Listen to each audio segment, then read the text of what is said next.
Lalpa karil ruhi inena kala nang maatsaw karing ame minti mol po tu te minang palsula nang maatsaw kahimsia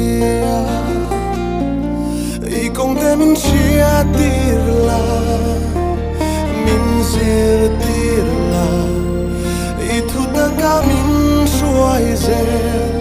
ang che oh ilai nat nate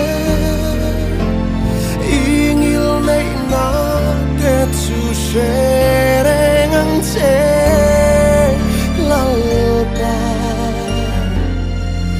Masang tatun ken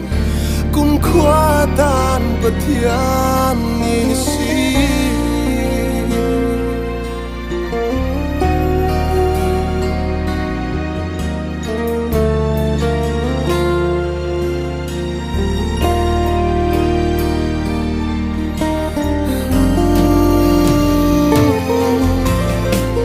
Kotle rol sual na te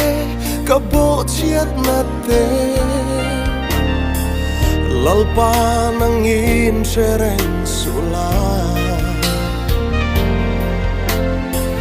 Lalpa itrat na le ingil ne vangi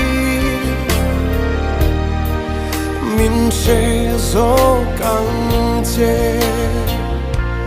Ikong te min sia tirla Min sir tirla itu taka min suai ze